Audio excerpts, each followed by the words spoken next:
everyone. I'm Sean Reynolds from Sportsnet. This is Ken Wiebe from Sportsnet, and this is episode 12 of the Kenny and Renny show.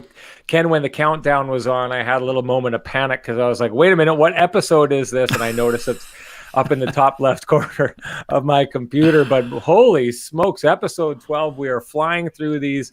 We love these shows. We got a great one for you today. Going to talk to David Amber in about 10 minutes. And then we're going to talk to Todd Woodcroft, former assistant coach of the Winnipeg Jets after that. I can't think of a more perfect person to talk about this interesting end to the Winnipeg Jets season going into the playoffs than Todd. He's going to be phenomenal. But first off, Ken, how are you doing today?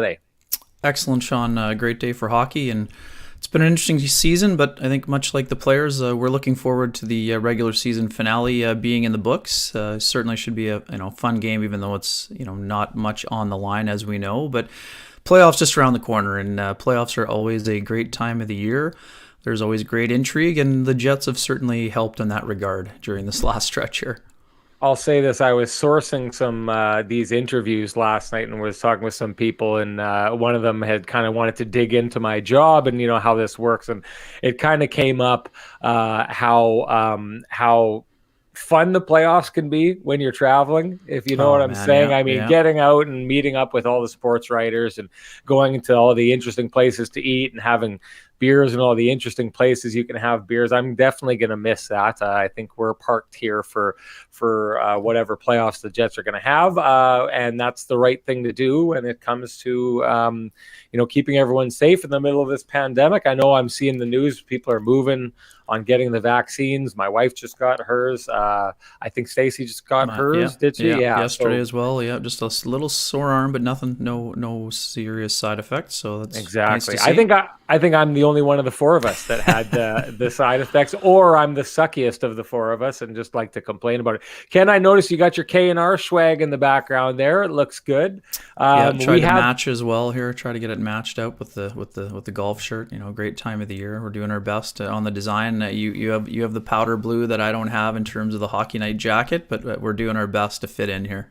Yeah, looks good. We were talking right before we got on air. We've got bumper stickers. We've got K&R bumper stickers slowly pulling together, a little bit of a war chest of swag. We got to try and figure out a way to get it to the people out there, and we're in the process of doing that. If you're interested in that kind of stuff, we're going to try and get that into your hands if that would be something that interests you.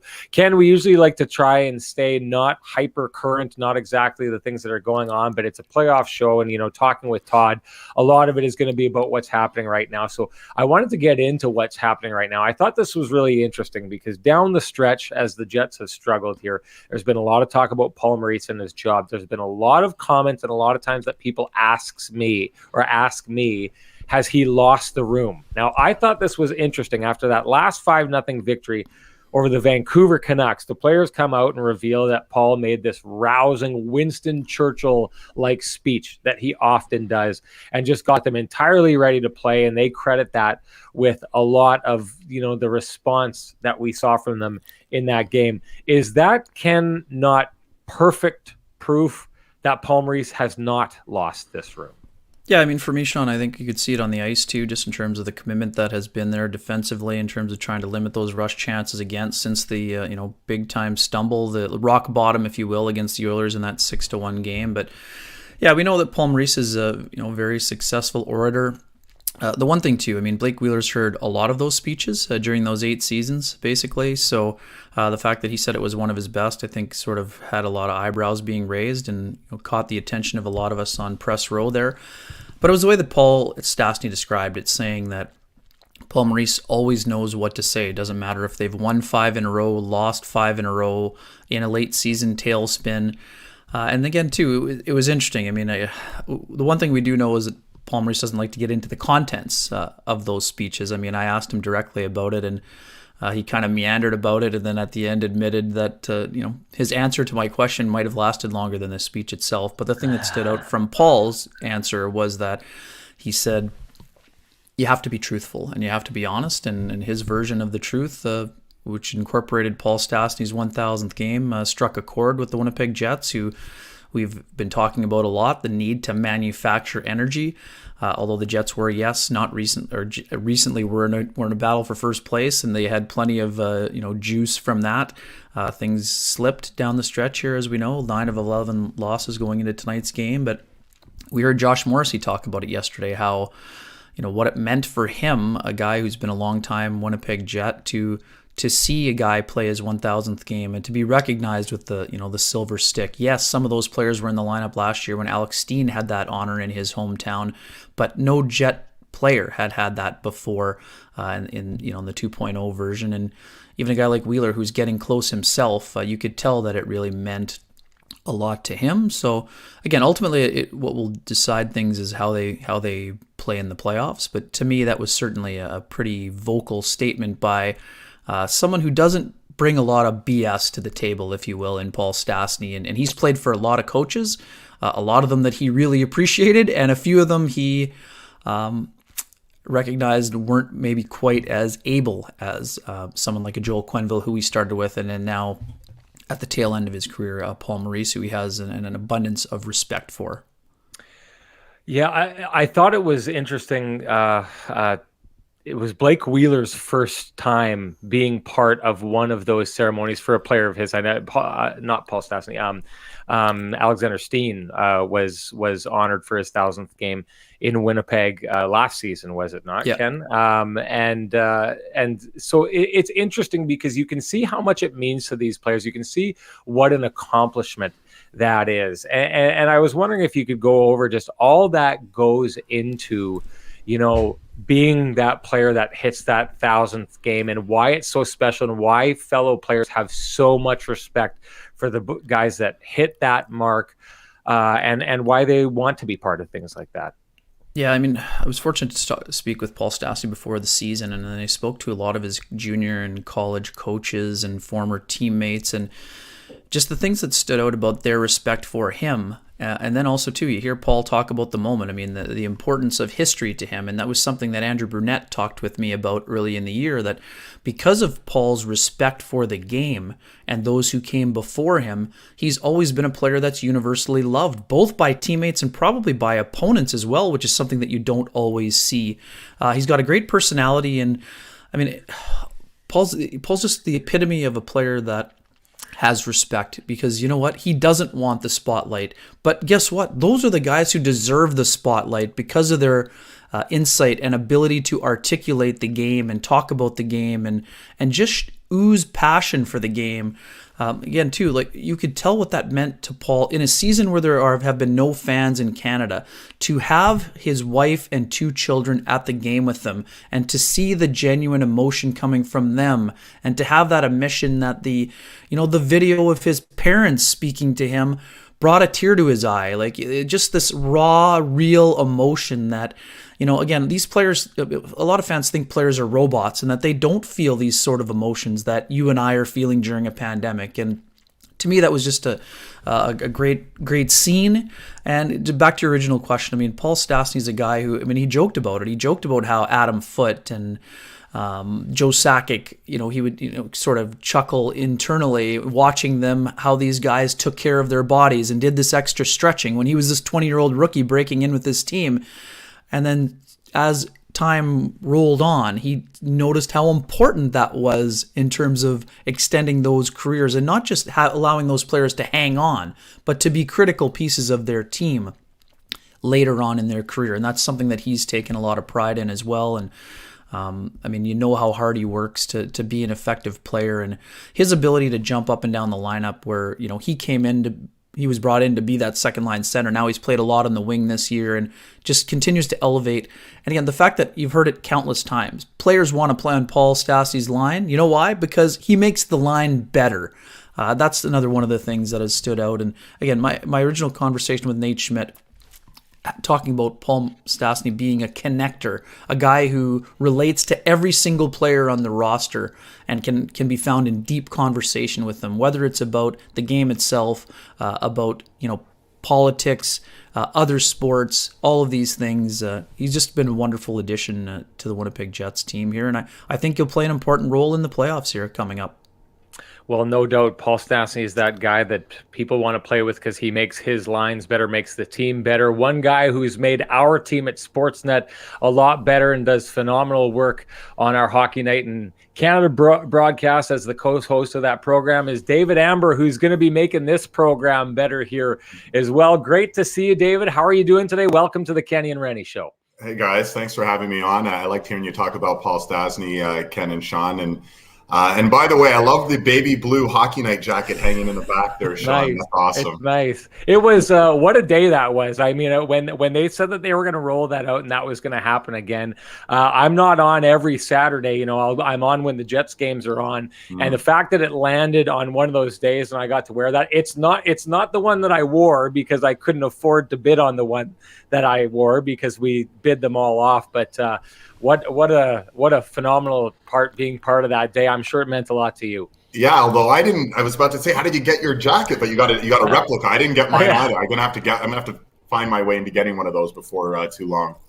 Yeah, I worked at the CBC for 5 years before I came here, and that's something I'm going to want to go down a road with you because I know you've got links to the CBC family links, but that was my going away gift from the staff at the CBC. Awesome. So that it does mean something to me. The fact that I got to actually wear the powder blue blazer makes it that much more. But Dave, one of the things that we try to do on this show is we're trying to tell the story behind the storytellers, and I'm a real big believer that all the kind of steps that you take to get to where you are in your life build up and contribute to who you are and what you do now. So I'm going to start out, and I heard you had a job that was very important in you getting to where you are. I want to know what being a carnival barker at the Chin Picnic and guessing people's weight, how did that shape the man that David Amber became and the kind of thinking on your feet aspect of your job? All the dark secrets are going to be coming out. I have a bad feeling here. Yeah, I was like 14 years old, and a buddy of mine, Dan Hawkins, and we worked at a place called the Chin Picnic. It was like a 1 week outdoor, it's your amusement park, rides and attractions and all that jazz. And I had to guess people's weight and age. And the guy who was the carny, I guess, and he's like, you'll figure it out. And I said, I'm 14 years old, right? When you're 14 years old, everyone over 20 is like 70, right? Like you're 14, your brain hasn't developed. First, so I'm on the mic, and I'm pretty good on the mic. I'm like, hey, don't walk by. Come on, you win prizes. Like I'm getting a crowd around. So I get this crowd kind of forming around, and this woman's like, oh, you can guess my weight. And she was just like an average, sized person. So I'm like, I'm kind of, and he's like, my boss is like, poke around so you have some fun with it. So I'm kind of poking her a little bit. And I'm like, 1 to 80. And she gets on the scale. She's like 120. She is so angry at me. And I'm like, I have no idea. But by the second day, or maybe the third day, I literally was knocking out 98%. Like I one of those things I think you keep for life too. So every now and again, I'll be at a party or something. I can guess your weight within a couple of pounds. You had to be within 3 pounds, right? And if you weren't within 3 pounds, they'd win a prize. That's how it worked. But I'm pretty good. It's one of those things now. I see someone and I can kind of size it up. I go 162, and I'll be right around the right weight. Love it. Sean went a little deeper, a different path than I did, David. We have a few things in common. Both been cut by CIS teams. I mean, I was fortunate to get a couple of years in, mostly as a 13th forward at the University of Regina. But after that, I worked at the university paper. I noticed that you also worked at the Mcgill Tribune. I mean, what was that experience like? And what, obviously, you got into the broadcasting side later, but what drew you into the writing side of things in university? Well, you know what? I always was more probably interested in the broadcast side, I'll be honest with you. But at McGill, there wasn't really that outlet. There wasn't a broadcast journalism course. There wasn't really even a communications faculty per se. There was a few idle classes you could take. But I wanted to cover sports, and I felt I better start working towards that goal. And so I jumped on the Mcgill Tribune for a year and a bit and wrote, a handful of stories. It was sort of intermittent. But I found it really exciting. I found it interesting. I would go and cover a hockey game or a volleyball game or whatever the case may be. And sports was not the social fabric necessarily of McGill, but it certainly was an important part of the university experience, and it was a lot of fun. So it was something, journalism, I guess, was a bit in my roots. My father was an executive producer at CBC for news specials. So he would be the executive producer of Olympic Games and of referendums and a lot of political, all the big political events. So I got a chance to sort of experience that secondhand through him. I once in a while would get to go into the truck and see how TV operates, live TV, and it was incredibly exciting. And then my eldest sister ended up going into journalism. She's a writer. So it was a little bit in my blood, and I felt I should at least dip my foot into the pool during my undergrad time at McGill. So it was a lot of fun. And from there, and then I was lucky enough to get onto the broadcast side of things. You talked about it being in your blood. Your dad, Arnold, correct? Mm-hmm. Yeah. I know that when there's people who get to that level of the journalism world, sometimes they have a hard time turning it off. I'm guessing you said your older sister is in journalism as well, you as well. I'm guessing being at home, what was news on quite often? Was there a lot of critiquing going on? Was there a lot of learning, by the time you were a young kid, just watching, was that daily life for you? Yeah, you know what, Sean? It was funny. 60 Minutes would come on. My dad would be like, "Shush, quiet!" Everyone keep it down. I want to watch this. And it'd be funny. We'd be watching any type of show, as long as it wasn't sort of a sitcom, which was scripted and everything. If you're watching any type of news show, my father would be watching it through the lens of a producer. Oh, why'd they take that camera shot? Or his mic's not up. And I'd be kind of like, oh my God, you're ruining the show. Like, be quiet. I don't want to. But I could see it. It was just like he constantly was viewing it through the eyes of someone who produced TV shows. And, it's what we do now, right? Like when you're watching a broadcast, we probably catch a lot of the nuances that a lot of people at home, don't, maybe don't see. I can generally, in my head at least, I can generally tell when a producer is talking into our IFB, our earpiece, and someone's on camera in a studio or on remote, and I can get a sense because you can kind of, the words are coming out, but you can also see that their brain is thinking about something else. So I think we view it through a different lens, and that certainly happened at home. Growing up with my dad. Very cool. How about your choice too? You went from being in North American Studies at McGill to, your interest in broadcast brought you to Syracuse, but how did that choice come together? We know it's one of the best programs in North America, but how did you choose that over maybe a program in Canada? And how also did that maybe impact your career where you were able to work in the States as well at ESPN and other places? Well, I'll be honest with you, Ken, it was a long time ago. I'm aging myself here, but there wasn't a lot of broadcast journalism programs available in Canada. And my first inclination was to graduate from McGill and then go to Ryerson because they had a very good radio television program. They, at the time, told me they weren't going to accept my undergrad credits and that it was going to take me 3 years, essentially at the time, not to get even a degree, but to get a diploma. So I said, so I just did a 4-year BA and now I'm going to take 3 more years to get a diploma. Doesn't really make sense. So I said, there's a quicker path that probably makes more sense for me.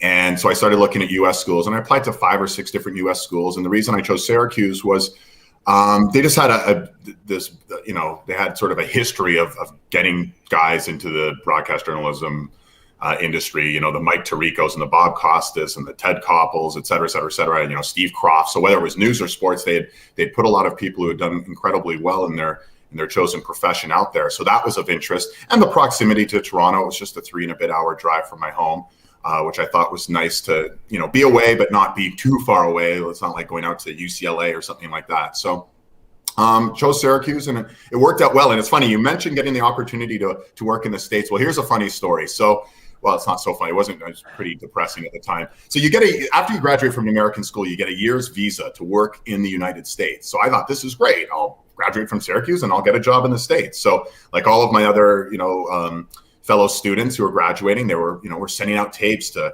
Joplin, Missouri and, Jackson, Mississippi and Redding, California and Bangor, Maine, and rejection. And Bangor, Maine, I'll never forget. By this point, it's like 6 months in. I haven't got a job. I've graduated. I'm getting kind of depressed. I'm in my parents' house. I'm like, what the hell's going on here?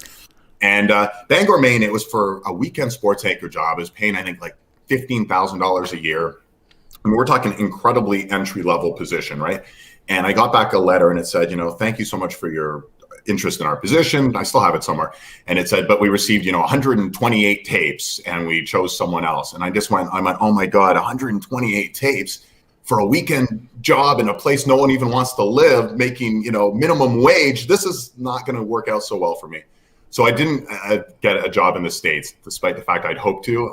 But eventually I drove around Ontario and sent out a lot of tapes and knocked on a lot of doors and finally did get my first job in Sault Ste. Marie. So I was very thankful for that. It took me 11 months though to get that opportunity, but it was well worth it. Yeah, I'm glad you brought up Sault Ste. Marie because I wanted to talk about your time there. Sounds like, like most people start in journalism, you had to be a jack of all trades there. I think you spent some time as a weatherman, polishing your chops and getting things ready, to for that live TV element.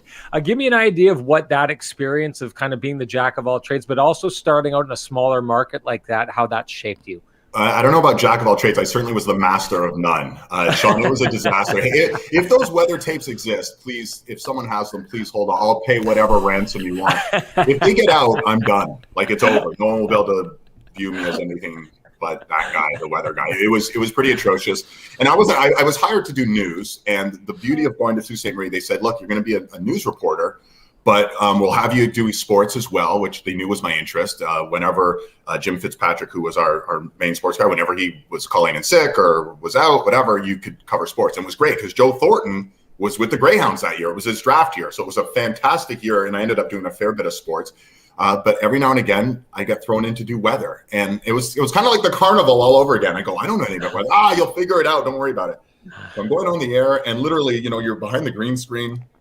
And they're like, just talk for 4 minutes. Talk for 4 minutes. That's something you don't know anything about. I mean, I might as well try to do physics or something. So I'm just like, well, the low pressure system working its way up from the Florida Panhandle could cause some precipitation later in the day. I'm just making up words. I'm stringing words together that don't even make sense, right? And I'm sure people left the house that day, if they listened to me, they're probably in like a bathing suit, but with an umbrella and a ski jacket under their arm. Like, it was a bit of an unmitigated disaster, but I survived that the few times I had to do weather. And I can tell you a funny story about Sault Ste. Marie. So, we had a lot of hands-on experience. At Syracuse, they'd send us out and we'd do stories, but you're still figuring it out, how to shoot, edit, write, and do your on-air presence. One of the first stories I had in Sault Ste. Marie was to interview the mayor of the city, Steve Butlin. So I go to his office and I'm thinking, oh my God, it's the mayor. Like, this is fairly significant. What do? I go, well, let's position you by this open window, and it's a bright day. I open the blinds, and anyone who knows anything about shooting is, you can't have that backlight like that. So I do this interview. The actual interview, the questions were good. His responses were good. It was all great. We get back to edit it. Silhouette. Looks like a Colombian drug lord, right? You can't see his face. I'm like, oh my God, right? Because I drained all the light out from the backlight. So it was a disaster. And the news director's like, well, we're running it. You interviewed the mayor. It goes on TV. And I'm like, oh God, So everything went wrong basically for 9 months. But you make your mistakes there, and you after 9 months, I was lucky enough to get a job at TSN, and which was a big thrill for me. And the rest is history, I guess. Beauty. We've all got those great stories. I started at the Red River Valley Echo in my hometown of 3,000 back in those newspaper days. We used the rollers, and they had the X-Acto knife to cut out the headlines. There was a dark room. Some of our younger listeners are like, "What are these guys talking about?" PageMaker now is too old, but that was way before that. But it's such a valuable. Oh, exactly, just incredible. How did that experience help shape you, David? I mean, that's the thing. We all look back with great affinity, but at the same time, I was making $1,000 a month gross, living in my parents' basement. But some people don't realize the sacrifices that are made, but they're so worthwhile down the road. I mean, what's the biggest thing you took from that experience for you? Well, I never would have. You make those mistakes, but you make them in an environment that allows you to make those mistakes. Plus, you learn so much about the collaboration and what it takes to work in a newsroom setting, which is invaluable. A lot of people, obviously, they want to start, hey, I grew up in Toronto. I want to work in Toronto. Well, that could be a blessing and a burden for you, right? Like, sure, you don't have to relocate. I remember driving out to Sault Ste. Marie. I'd never been there before for the audition. And I was like, where is this place? And I'm like on the road at 4 hours, 5 hours. I didn't realize it was, 7.5 hours away from Toronto when I was going up for the audition. But it allowed you the space to make those mistakes. And, again, you had to go out, you had to write, you had to edit, you had to shoot, you had to do everything. And then, when you make those mistakes and you learn from those mistakes, then I went out to TSN. I was a reporter in Calgary. I followed Lisa Bose out there. She was moving to Toronto, and I was able to jump into her spot. which was fantastic because I got to do just sports. There was no more weather in my life. But then, I'm with a camera person and I had production help and you had all these resources. And I thought, wow, this is great. Now it's a real great collaboration. It won't just be my mistakes. There'll be some other people making mistakes along with me. So it's good. But it's invaluable. Ken, you mentioned, your upbringing. Without all that background, you wouldn't be able to do what you're doing now because it, afforded you the opportunity to have that experience to learn, and you learn on the job. And it's tough at times. I remember, out in a snowstorm and I'm out shooting and my hands are freezing and, everything's a disaster. But without those experiences, I don't think you get, along the path the way you need to. So I have nothing but great things to say about my time in the Sioux. David, when I want to go back to you being in Syracuse, because I think one of the interesting parts about a Canadian journalist, sports journalist specifically, going to the United States is it's hard to get into markets that care about hockey the way we do. Now, we can get into your time at ESPN, and you did college football there. You covered a whole bunch of sports. You've covered basketball, but hockey is, from what I understand, your first true love. I even got a scouting report on what kind of hockey player you were. Man. Apparently, you were very offensive. You were a goal scorer, but you had the most stand-up and erect skating style that the game has ever seen. I want to know, did that cause you trouble with the scouts? And then I was hoping you could bleed this into, the bonding that you did with your dad through hockey and kind of the crazy hockey household that you grew up in, because it sounds like when hockey started, everything else stopped in your home. Oh, that's funny. Well, there's a lot to unpack there. I loved playing hockey, and I grew up a big Maple Leafs fan growing up in Toronto. And it's funny, here we are, we're on the precipice of seeing Montreal and Toronto battle for the first time since 1979. Well, I was a little kid in 1979, but I distinctly remember watching the Habs sweep the Leafs in both 1978 and then 1979 and thinking, those damn Habs are so good. And it really was. I mean, it was one of the greatest teams ever, right? And my dad, who grew up in Montreal, was a Habs fan. So we had a little bit of an inner rivalry within the family, I suppose, which wasn't much of a rivalry because the Habs always, blew up the Leafs at will. But yeah, I grew up playing a lot of hockey. My mom's from Jamaica, so she didn't really have any background in hockey, but then she would come out to my games and she'd get quite into it. And it was a lot of fun. And it's funny, there was a lot in that question. But yeah, in the States, it's funny, I didn't get a chance to cover hockey nearly as much. When I was at ESPN, the first couple of years, we had the hockey rights, 2002, 2003, but then we lost the rights. So I did get to do a little bit of NHL Tonight with Ray Ferraro and a few shows here and there. But generally, I was there covering college football, college basketball, a lot of NFL, a ton of baseball, right? It was the Yankees and the Red Sox, and that rivalry was just really hitting an epic peak in those years. So it was a little bit different, and hockey certainly took a back burner. And when ESPN didn't have the hockey rights, we almost ignored it entirely. So, I still kept an eye on the game, obviously, as a big fan. But from a professional standpoint, I didn't have to know the ins and outs of what was going on in the NHL. I was much more tuned into, how the Tennessee Volunteers and the Florida Gators and those teams were doing, and to make sure I was ready to do the shows that I was being asked to do. How about too? I mean, that's one thing. I mean, obviously we're a hockey show for the most part, but college football atmosphere is just incredible. I was able to, in Dallas one year, to see Texas and Oklahoma, and it was just incredible. And Kyler Murray was playing. I had not been to a single college football game. That's the first one that I go to. Cotton Bowl is full, and for folks who haven't been there, it's all orange north of the 50-yard line, and it's all red and maroon south of the 50-yard line. What was that experience like to see that love and passion? I mean, we know what the love and passion is like for hockey here, but to see that college football passion in the States and in so many of those markets, not just one market where there's 80,000 or 100,000, it's basically almost every big-time market. It's pretty cool. I mean, I got to see it as a student at Syracuse, which was a lot of fun. I was there when Donovan McNabb and Marvin Harrison, and they had some very good teams there. In my year and a half at Syracuse, they were pretty good. So it was exciting to watch them.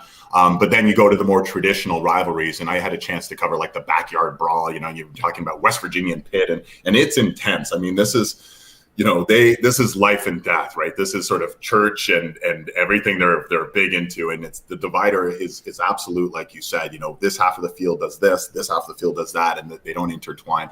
It's pretty epic, and it was cool actually in the newsroom environment, because I was a studio anchor for the first few years I was at ESPN. There would be rivalries within the anchor groups too, and the production group. Oh, this guy went to Michigan and this guy went to Ohio State. And it was pretty intense. It was a lot of fun though. And there's a level of passion there at the college level that, we can't relate to in Canada. It's just not the same, right? I mean, it's professional sports being played by students as opposed to here, there's students who go and play sports. So it's a little different, but it was really fun. And a big part of sort of, my love of sports. My favorite day of the year, guys, better than every other day wrapped into one, is the first day of March Madness. I just, since I was 10, 12 years old, I've just been a huge fan of the event. I just think it's the purest form of sport. Win and move on, lose and go home. For a lot of these guys, it's the last level of sport they're going to play, the highest level. I just love that tournament. It's, to me, the best general sports tournament there is in a calendar year. Dave, as a reporter, if you're going to get to the position where you are in now, you got to find a way to stand out. And you can do it with talent, and you do a good job of it. You cut a physical, imposing image as it is. I was told a story that you found an interesting and unique way to stand out in an interview with Vince Carter, or at least catch his eye. Do you know what I'm talking about? Oh my God, no! What did I do? Now I'm worried. Something about. Can you share that one with us? I know where we're going. So I'm really getting dragged into the mud here, Sean. Oh my goodness. So I'm, how do I even do this? Okay. So I'm living with my now wife and then girlfriend, and a friend of ours, her apartment burned down. So she moved in with us, and she, we had one bathroom, we shared the bathroom. And one day I'm going down to Raptors practice. I'm a reporter. This is in 2001. And I see this face cream, and my face is all dry. It's February, whatever. So I put all this face cream.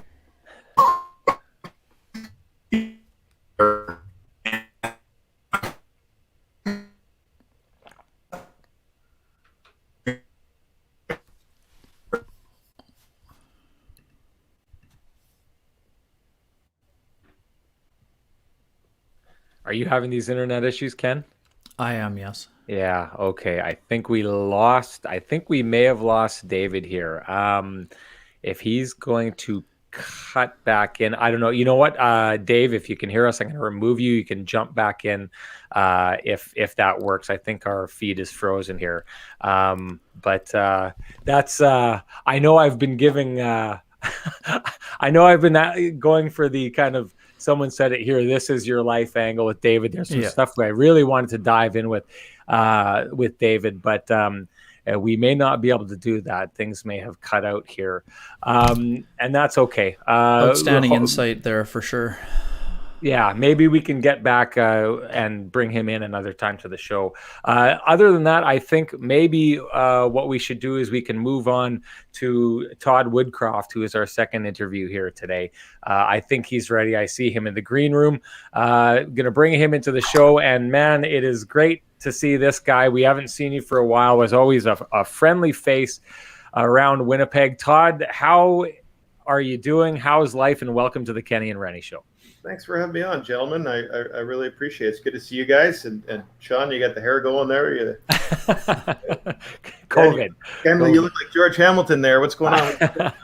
Well, yeah, Josh Morrissey thought I was out golfing yesterday. He points it out in the Zoom call, but unfortunately, I had got the old Oster 76 trimmer out, and it looked like I had a little bit of glow coming off the head. But I had only gone for an hour walk. I didn't actually get any golf in, so it was a humorous moment nonetheless. How are you guys doing? Happy to see you guys. We are awesome. You got the Paul Stastny appreciation with the tooth out today, Woody, or what's going on there?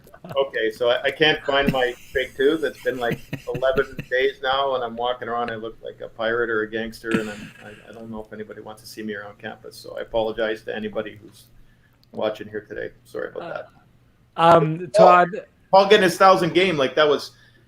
I was so happy that I sent him a text. I said 1,000 really wasn't that special. I said 1,001. Now that's special. So I sent him a note on his 1,001 game. So what a great guy.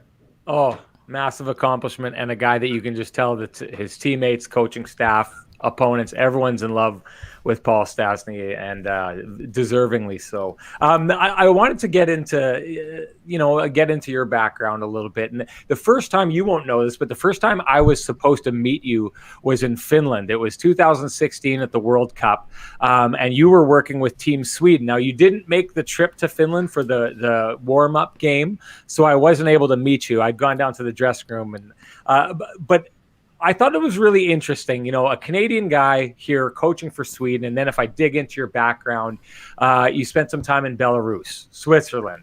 You were a European scout. You were in the KHL. And the one thing that I find fascinating is the different approach and the different cultures of hockey. And I'm wondering, you've got such a unique perspective of being in all these different stops. And I wonder how you kind of took in all those different approaches to the game, and how maybe it shaped a Canadian kid's approach to the game. Well, first I got a lot of tracksuits, so when I have a garage sale, you guys can each get one. I think all those experiences were formative in anything that I've ever accomplished since then, because you learn to look at the game from somebody else's lens. So if I'm in Minsk, Belarus, not a lot of people speak English. And if I want to eat, I got to learn how to speak a little bit of Russian. And you have to learn how to navigate through different difficult landscapes that you never really had to do in the comfort of North America. North America, we're very narrow-minded in the sense that we think hockey is really a Canadian and an American game. It's a global game. And it's also a global village when you can see how many people are just as passionate about hockey in Poland or in Belarus or in Switzerland as they are in Kamloops or they are in Kansas, right? So for me, it was a huge teacher to be able to how to communicate with people, to be able to, even in my own head, say, I've been there. So if you get a young Russian player that's coming over and they don't understand the culture, and I'll give you a quick example of that is, I was working for an NHL team and we were doing the combine draft, and a player from Russia went through and went through and was shaking everybody's hands and had their eyes down and looked. And then, right after the interview, one of the people said, like, we don't want this player on our team. He won't even look us in the eye, and he won't even shake our hand with any kind of force. And nobody had understood at that point that culturally that was how it was in Russia, that they weren't supposed to look you in the eye out of respect, that you're deferential to somebody who's older maybe, or someone who's in a position of management. And the heavy handshakes that we're so used to, where you grab someone's hand and you try and break it, it's a little bit different there for them, where they're, again, a little more deferential. So it was excellent for me to be able to see the game through other people's lenses, also have some compassion, some empathy for the way that people have come into North American culture. All the pressures are on them. You look at even someone like Laine coming into, Winnipeg. It's different in Finland than it is in Canada. Or, you look at Kaprizov in Minnesota right now. Like, this guy doesn't even speak a ton of English. Now, he's going to be surrounded with everything. But when people first come over, this is a huge culture shock. So I'm actually very thankful that I had all those experiences. Sweden's basically Canada. They speak better English than us anyway. But it was awesome. Obviously, family is important to you, Todd. Hockey family. Where did that first love of the sport come? I mean, we know your brothers are both very involved heavily. We know your uncles had an interesting venture also. But where did the hockey bug first bite you? I would say that my family is the exact same as every other Canadian family growing up when you guys were growing up. And you wake up in the morning and you check I'm from Toronto, and we would check the Toronto Star. I think it was every Tuesday when they had all the stats, and we were like pouring over those. Like, I remember looking at Charlie Huddy. Like, I'm not trying to make Charlie feel older than me, but like, he's from just down the street from where I grew up, and it's like you would look at it and see all the Oilers stats or whoever the teams that you were. And my brother Craig and my brother Jay and I, we just lived it. We just breathed it. We would play mini sticks in our tiny little living room. It was a very, very working class family. And, we would get the couch cushions and put them around the coffee table. And then we would make new teams. We would create an original six and draft players. And you'd have like Wayne Gretzky playing with Wayne Babich and maybe Wayne Primo, and like whatever it is, and you'd have a lot of fun with it. And we would keep stats. Like if I was scoring and I was Ray Bork was my favorite guy at that point. Like if I was Ray Bork, and we would, okay, this game he played against this team, and so it was just, I think, very similar to what anyone else growing up in our generation did. It's a lot more video game, I think, now. I don't know how much mini sticks gets played there. And just being able to watch my older brother's success and see what he did. And then as my younger brother coming up, having a part of that. And we had built a hockey school together, all three of us, because we wanted to stay connected. We built it in the States, and it had some success and ended up in like 60 cities and a bunch of countries across the world. And the only reason we really did it was so we could hang out together in the summers and bring our friends. So it was good. And a lot of the kids that we had in that hockey school are playing right now. Like you watch it. So that's a lot of fun for us to see guys that, back then they were 7, 8, and 9, Clayton Keller and the Kachucks and Hogan Brown and all these guys that were all students when they were really young. It's pretty rewarding. I can't imagine what it must be like to have, the resources as a coach that you do in your two brothers. Craig is at HC Dynamo Minsk. Jay, I wanted to call him and dig up some dirt on you, but he had a game last night, so I wasn't going to bug him with that. But the idea of being able to bounce your ideas or have that resource of to get information from. What is the relationship like between you and your brothers, especially in times when, maybe you guys are working for two different organizations and that can potentially clash? I think any team itself is really a family. And if you have the positive culture in any team, it's love, right? Like it's love. And you fight with your brothers. You fight with your teammates, but you have a shared common goal in a family. You have a shared common goal in a hockey team. We talk all the time. And it's not even just hockey. Sometimes, like the team I'm on here at University of Vermont, we didn't have the most wins this year, and those guys knew that when I'm driving home after we just lost a game, it's a lonely drive to drive from the rink to my house, or getting off a bus, and they understand it. They've been there. Or conversely, my brother Jay had like a 17-game win streak and an 11-game win streak or something. I want to celebrate with him. I want to tell him, because we can understand the highs and lows of coaching and winning and the demands. My brother Craig, who's over in the KHL, even just to hear his stories, right? And he's obviously an accomplished coach. He coached in the Olympics, Team Canada guy as a player. I would be an idiot not to rely on him as somebody to help me with coaching. But then your coaching family extends. So I talk to Jamie Compon and Paul Maurice and Charlie Huddy and Wade Flaherty as often as I can. I don't want to ever bother them. Like I was, with Paul, I never want to bother him. But they're kind of like brothers to me too. And it's all the same thing. They care about me. I care about them. So, and it would be any coach that's coaching anywhere, I think right now, you surround yourself with people who are going to love you. And then this is a Mike Babcock term, I think is one of the greatest things I've ever heard, is you want to have kitchen table accountability, he calls it. And that drives me now. And I tell our players, you want to surround yourself with people that are like your family, who are going to tell you the truth, how you're playing. You're doing something not smart. You're making bad choices. You're playing great. Not just, oh yeah, the coach is not giving you the ice time, or you should be on the first power play, or whatever it might be. It's like, hey, what are the actions you're doing to be better? So I think that idea, again, all comes back to a family. So for me, it started with my brothers, and actually my father too, who was a player, and my uncles. Those are people we can always talk to. Todd, you've had a variety of roles, a real mixed bag of real fun things. You're jack of all trades in a lot of ways. What was it like to be able to run your own bench again, and why was that important to you in terms of your long-term goals? This is going to sound really weird, but I want to make all the people that I've just talked about proud, right? That is something that's very important to me. I want my dad, I want my brothers, I want Paul, I want Jamie, I want all the Jets people to be proud of what I'm doing. That is something that is going to be with me the rest of my coaching career, because they all shaped me, just like Mike Babcock did, or Joel Quenneville, Jacques Lemaire, of course, Glenn Hanlon, all these people that I've had a chance to be around. I want to show them that I'm really thankful for everything they taught me, and I can do that by having some success, maybe developing some players.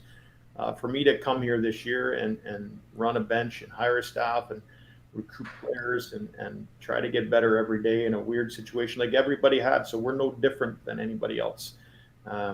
We didn't have the same luck in a schedule. We only had 12 regular season games this year compared to guys in our league that had way more and all that. But it's okay.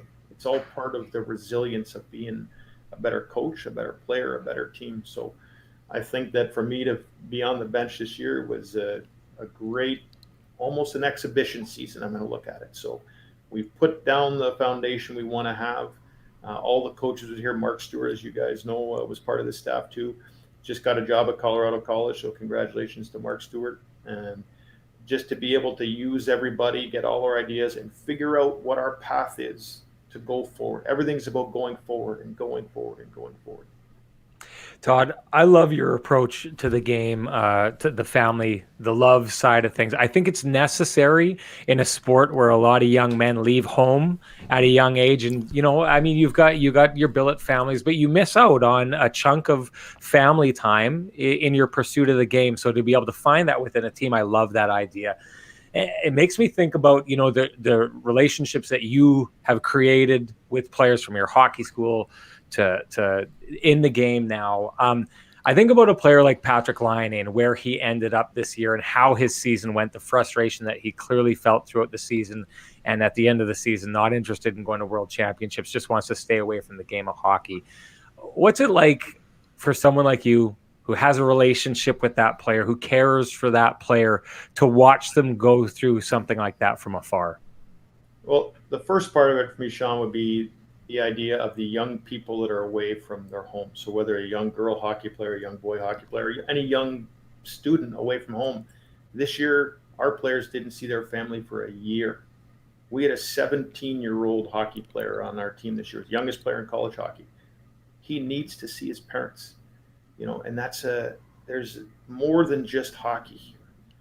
Hockey's an emotional experience, right? Like sports is very emotional. And you need to surround yourself with people who care about you. I mean, you can't touch them, right? Like, I think the lack of being able to touch somebody or hug your mom or hug your dad or whatever, that's mentally draining. So the mental wellness stuff for us this year was great. At UVM, we have 2 full-time mental health coaches, and they're fantastic. And all our players are encouraged to see them. But a lot of it just comes from seeing your parents or seeing your brothers and sisters and your teammates. So I think that's a big part of it. For the players, like a guy like Patrick we mentioned, I still have a very excellent. I talk to Patty all the time, actually, and I'll just call Patty and say, I don't care about the Blue Jackets. I don't care about what's going on. How are you doing? What's going on? Let's talk about video games, or let's talk about race cars that you like, or let's talk about your family. How are your parents? How's your sister doing? And I think that goes a long way. And I'm not the only one from the Jets who checks in with them. I'm not with the Jets anymore, obviously. But I'm not the only person from his ex-team that check in with him. I know he gets checked in by everybody. Because even if you're not part of the team right now, you were at some point. And he gave everything he had. Like, he was an amazing player for the Jets. All the playoff run, everything he did. And some people forget he's a 22-year-old young man who's been away from his family since he's 18 years old. That's a big, big ask for a young person, and he's not the only person too. So I think that if you are a sincere coach, you stay in touch with the people that you cared about and cared about you. I talk to all the guys in the Jets all the time. We still have a ton of fun texts. Like, I sent a text to Andrew Kopp the other day of a picture of somebody I saw on the wall. I said, hey, Andrew, I didn't know you're part of the UVM team. And I sent him a picture of somebody on the wall here and created a lot of jokes with the rest of the players. But you celebrate with them when things are great, but I think you have to be there with them when things aren't great. So things weren't great for Patty sometime this year. I know other people were doing it from the Jets. I was doing it as well, because you wouldn't be genuine or sincere if you didn't continue that when they're no longer wearing the same logo as you. We know you keep tabs on them, Todd. Obviously, what's it been like for you to watch the sort of roller coaster nature? I mean, it was very consistent through 40-plus games, and to see a bit of a tough patch for the Jets at the end of the year. Where do you think they are mentally going into the playoffs here? Well, I watched every game this year. So even if it was on DVR and I'm watching it, if it's a day later, I watch every game because I'm so excited, right? Like, I can see how good they are, and they're right there. And I think that, for the lion's share of this season, the Jets were outstanding. And then they go on that road trip, and they were like invincible on that road trip. And then they come home and you had a couple of key injuries. Everybody has injuries. Everybody has speed bumps in their game and what you want to do. And they hit them, and it might seem to a lot of people like they hit at the wrong time. It's towards the end of the year. I don't think it's such a negative thing because they've been able to see where they were when they weren't following the game plan, or people go off the page a little bit, what can happen. And even the margin of error, if you're not playing a perfect game in the playoffs, you're going to be exposed. The smallest turnover might have a huge cost. Playoff hockey is way different than regular season hockey. You have to play way, way tighter. And I think that the Jets are right.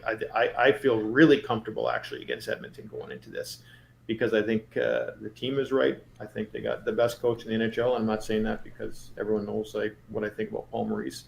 I think he's outstanding, and I think that they're going to have a game plan. And I know that the experience on this team, starting with Blake all the way down, these guys are going to take even the additions like Thompson, Trevor Lewis. These guys are battle-hardened veteran players who've been there. Trevor Lewis has been there. He's got 2 cups. Like this is a great team. I think they're ready just to go the opposite way now, to flush what happened before, knowing that Paul probably would have went into that locker room and said, we don't want anybody. There's nobody down here today. Let's have an upbeat day here. We want to be positive. Let's get after this thing. And then on Paul Stassi's 1000th night there, I thought they were great that night. There's so many different directions we could go in there, but you kind of ended on the idea of them getting up for this. And it's been a conversation down the stretch here about this team manufacturing both emotion and manufacturing confidence. How big a role does Paul play in that from your experience with this team? And how, from what you know of this team, do you go about doing that?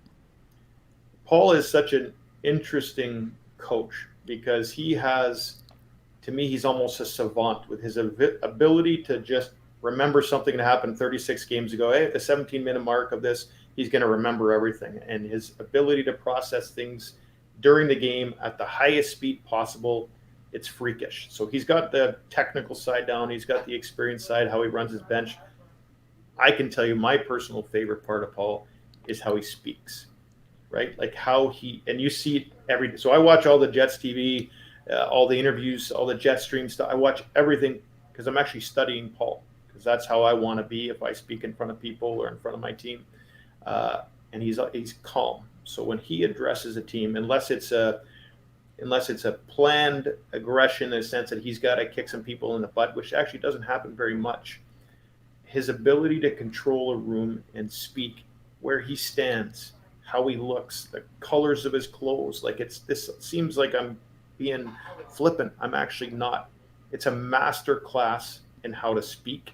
It's a master class in how to treat the people that you work with as professionals to get the best out of them. His ability to control the emotion with his words and to push buttons and to bring confidence. You talked about confidence there, Sean. Like confidence is such a difficult, fluid word. It's so hard to build and it's so easy to lose. And that's where Paul comes in. He'll build your confidence when you need it. And if you start to lose it, he's going to get you right back to where you need to be, whether collectively as the group of players or even an individual. So I was listening to him speak, and he said that one of the things that happened this year during COVID was his ability to connect with players in different ways. I thought that was very astute, right? You got a mask, you're sitting there, you're like Darth Vader, and they can't hear you, and you can't see someone's eyes going on how their expressions, and his ability to bring players into his office more and have more one-on-one time with the players. I thought it was awesome. Todd, you worked with all the players closely, but Mark Scheifele, just because of his zest for the game, was often almost always the first guy out. You worked with him an awful lot. What do you think that would have meant? To him to be benched on Hockey Night in Canada against the Leafs, and also how do you think he's responded since? I think Mark Scheifele is a superstar. I think Mark Scheifele is an experienced veteran now, right? Like he's come into this role of being the next captain, of being the next face of this franchise. And he's done it in kind of the tutelage of one of the best captains I've ever seen in sports, in Blake Wheeler. And I would imagine that Mark probably talked a lot with Blake how to deal with that situation of being benched.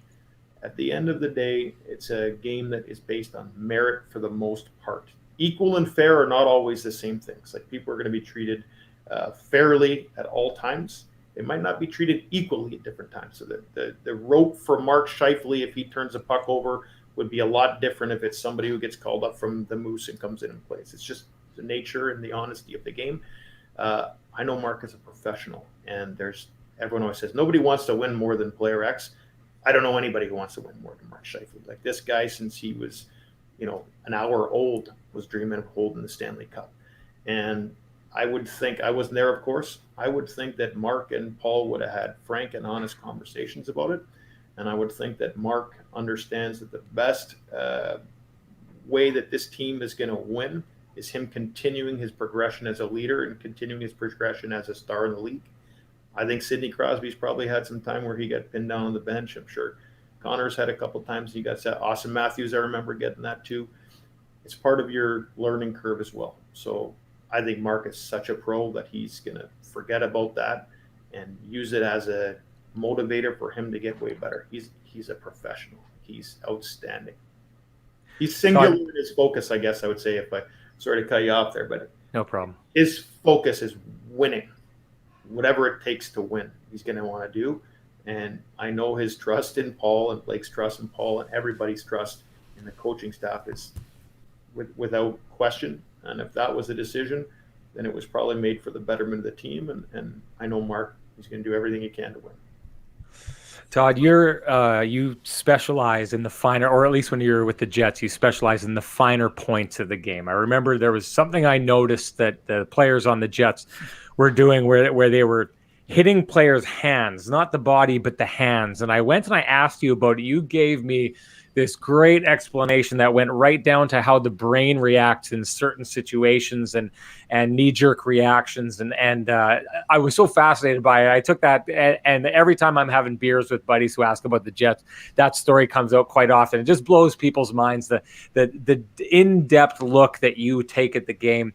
And I wondered if you could take that and apply that to, everyone loved Dustin Byfuglien, that he was such a big character and he played the game in such a big way. And so his strength is obvious and his personality is obvious. I wonder for you what the finer points were of Dustin Byfuglien's game that made him a special player.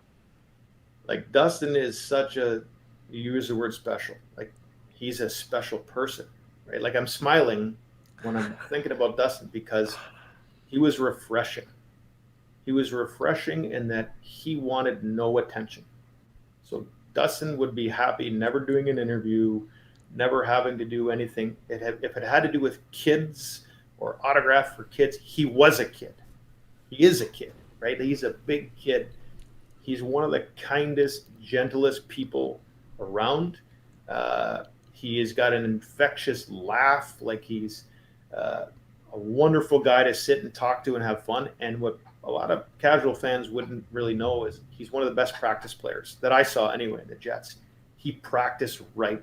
He might start practice at 10 a.m. for 10 a.m. practice. And if it goes till 10:43, he might be done at 10:43. But those 43 minutes, you're getting a really good hockey player. There's no jacking around there. His passes are on. Like, he's making his players and teammates better by how hard he competed in practice. And he also had fun. Like, the guys in the locker room loved having Buff around. So I thought in his actual game, like, for a guy as big as Dustin was, he was such a great skater. His stick skills were fantastic. He could bomb a puck. He was, of course, a physical presence. Like, anybody going near him was going to think 3 or 4 times about it because he's going to knock you off the puck. He's going to knock you into the 102 section, and he's going to make you remember it. So there wasn't a lot of people who wanted to be in Buff's shadow. But I love the fact that he really didn't care about the parts of the game that a lot of other people really care about, the interviews and being recognized and being famous and all that stuff. He wanted no part of that. He's a great family man. He's a great teammate. He was a great player. I thought, like, Buff, if he didn't have injuries, like, this guy could have been a Norris Trophy anytime he would have wanted to do it. So He's awesome. I love Buff. I miss Buff. Like he'll never answer a text, so I'm not even.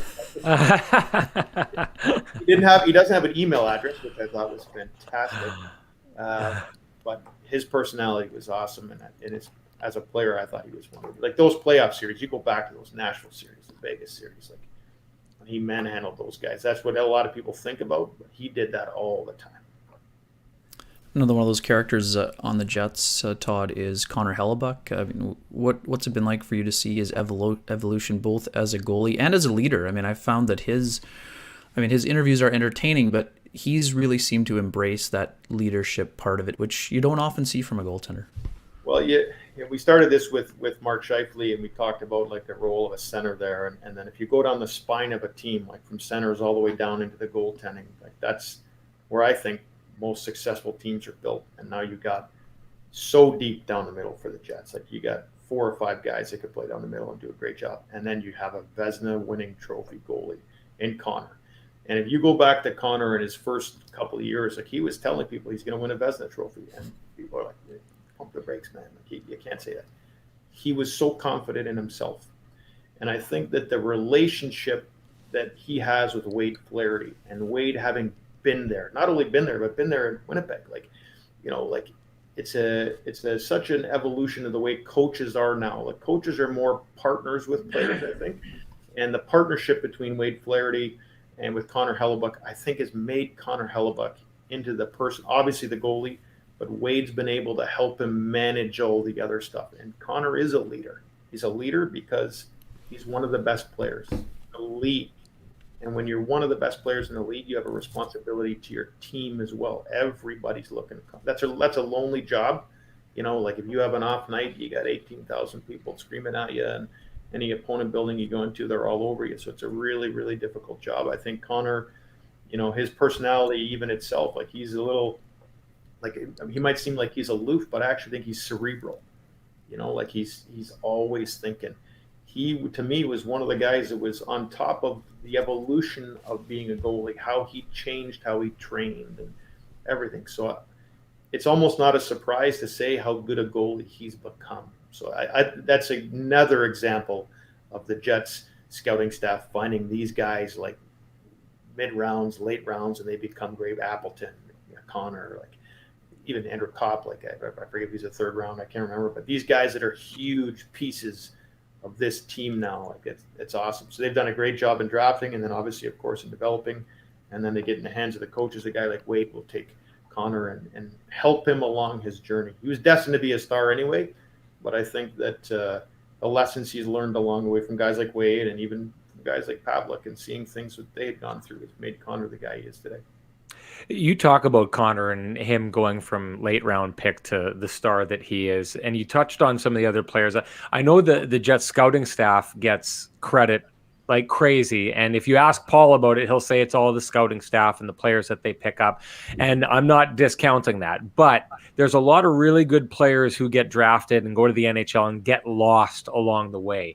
I think that for the most part, there aren't very many examples of the Jets finding a player and not being able to turn him into his full potential.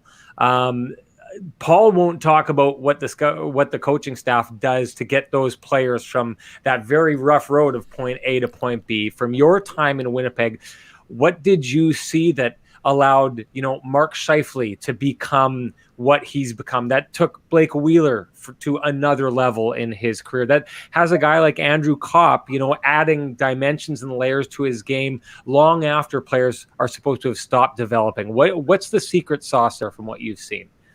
I think there's a lot of layers to that one. I think first that there's a really gray area between when a player is drafted until he becomes a professional, right? So you get drafted at 17, 18 years old, you might not be playing an NHL game for the most part until you're 22, whatever years old. So what happens in those areas in between? That's where player development comes in. So I think that Jets have a really good player development staff. Jimmy Roy, Mike Keane, these guys who are dedicated to maintaining relationships with those players. So the draft, what a draft day really is, it's a great day. And then the next day, like life starts and you got to make a team. So you look at guys like Perfetti, like he has a great day on his draft day, and then he finds a way to continue being a great player. I think Mark Scheifele was going to be a star no matter what. It's the guys like Appleton, Kopp, Morrissey, even Kyle Connor, like even when Roslovic was here, like they get here and they need to be developed. Spending time in the American League is a big piece of that.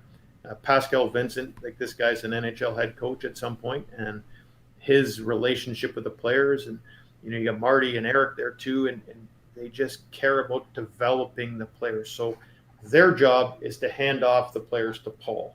And when they get to Paul, they need to be a little bit more polished. And then Paul and his staff, they got to finish polishing those players. And when they first get drafted, there's a lot of dirt and rust and silt on them and stuff like that. Then they get to Jimmy and Mike, and then they get to Pascal. So it's almost like an assembly line to when they get to the NHL. Mark Scheifele is probably not the right example because he was going to be a star no matter where he could play in Pluto, and he's going to be a star. It's the guys like Appleton and, Kopp and all those guys. They get there, they get to development camp. I think when Chevy decided to make the development camp more about what the players are going to get from the Jets are going to learn about the players. Like that was a conscious decision that these guys are going to come into development. We're not going to have 70 people in development camp anymore and play 4 games and try to evaluate talent. We're going to bring in the people we want to have that we think can be future Jets, and how do we make them better? So when those players leave, they're going to leave, they're going to be better players. And some of them might not even be Jets. You look at Nico Sturm, who's in Minnesota right now. He was at Jets camp now. He's a great player for the Wild. We probably made them better. Well, not me, but the rest of the coaches would have made him better. And that's okay, because if you take a bunch of swings like that, you're going to find the right players who maybe are free agents. And you get a reputation amongst the agents and the college teams and the junior teams. When you go to a Jets development camp, we're going to develop you as a player. You're going to learn more in 4 days than you might have learned in 4 years. And you get a guy like Jamie Compton out there teaching habits of these players, and now you see them doing it all the time. Charlie Huddy showing the retrievals. And I know Dave Lauer, when he gets in there, is going to have so much experience working with that age group of 18 to 21, 22, most part of the people who come to development camp. And they're going to make the players better. I think that's the best part of that development idea that Chevy had, that these players are going to get more out of the Jets than we're going to get out of the players. Todd, you said earlier that you felt the Jets should be confident going in against the Oilers.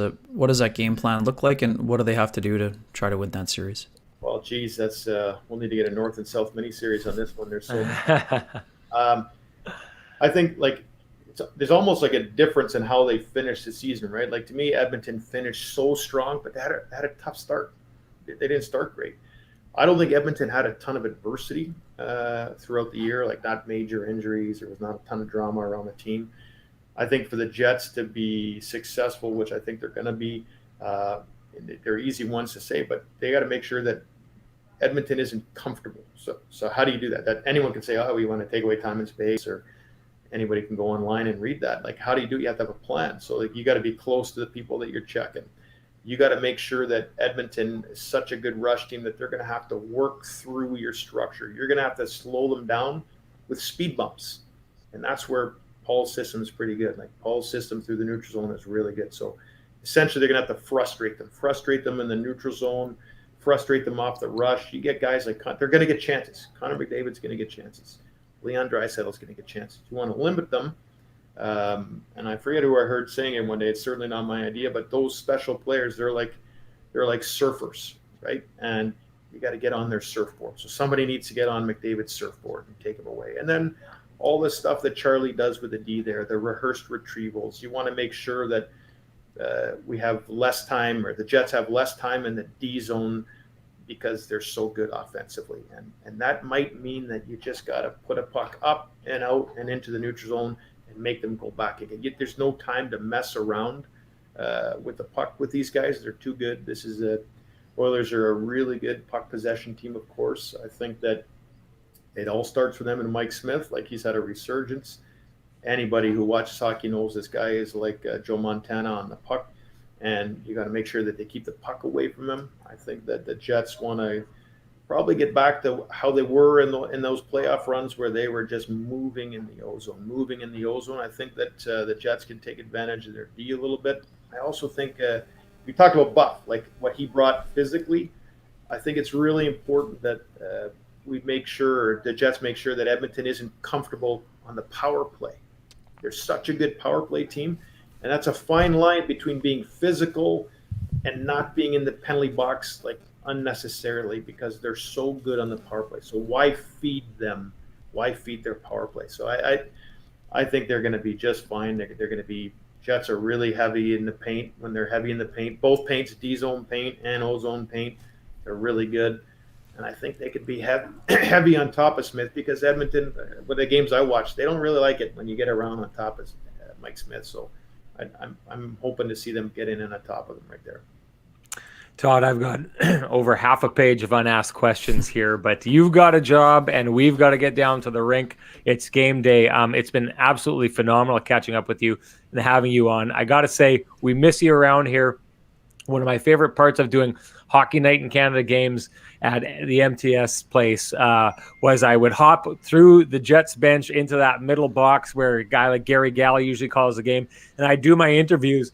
And then on my way out, I'd have to step up on the boards and hop down. And you were always standing there watching. And I'm pretty sure you were just waiting for that time I either slipped or split my pants. It never happened, luckily. But it was always nice to hop down and get a nice high and a head nod from you, Todd. It always meant a lot. And it always meant so much that you gave us so much of your time.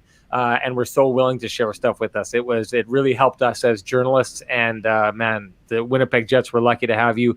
And we were so lucky that you came on the show today. Our audience absolutely loved it. Thank you for joining us. I appreciate it. And I know it probably gets said too much, but I never worked a day in my life when I worked at Winnipeg. Like, those are the deepest relationships I will ever have. And I genuinely miss everybody, from the people who worked at Starbucks every day that I would see, or the restaurants, and the people in the elevators, or just anyone around the rink. And then, of course, the players and gentlemen like yourself and Sarah and everybody who covered the team. I miss everybody. So I wish the Jets tons of success. You guys, I'm watching all of it. And right now I'm a fan. Like, I'm going bonkers every night. And I go to bed at 9:30. So these like games that are late, like, this is killing me. So let's try and get it. All the best with Awesome recruiting, stuff. Todd. Appreciate it. Enjoy the playoffs. Take care. Thanks, Todd. See you later.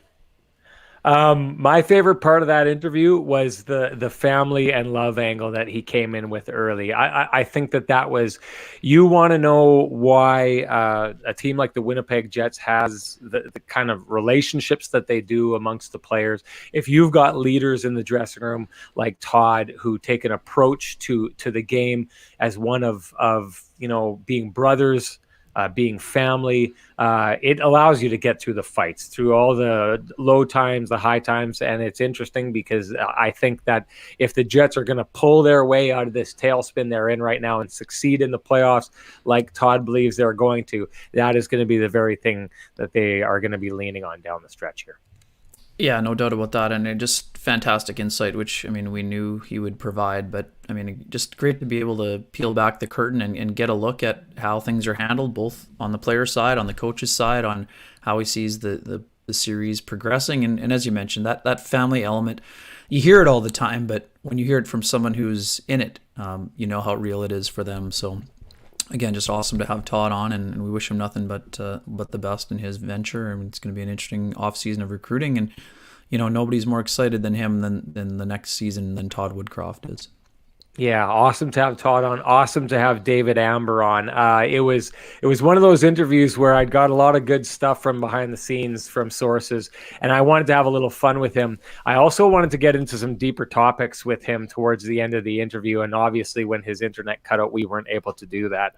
I'm hoping to get him on again another time, because there's a lot that he has to say in a lot of different areas we didn't get to hear, and I'm very interested in hearing from him. So hopefully we can get him on again. But thank you so much, everyone, for joining us. Another great chat room. Like we said in the past, we don't go to the chat room in this as much as we do to the post game. Sometimes all the comments, when they pop up on the screen, and you love it when I pop those up in front of Ken and it can stump them. And when we stop the show with a funny comment, we love doing that. We don't necessarily want to subject the guests to those moments where they get stumped reading the comments. So, but we appreciate appreciate that you're here. We appreciate your comments. And we appreciate just that you continue to be along the ride for the ride. It means so much to us. Stick around later today, game day. We will have 45 minutes before the game. We will do our Instagram pregame show, and then after the game, our postgame show, which you will see right where you're watching this right now. Best place to watch us is at our YouTube channel, Kenny and Renny. Go there, click subscribe, click like, check out our videos. It's great to have you along. Thank you so much for joining us. Have a great rest of your day. See you tonight.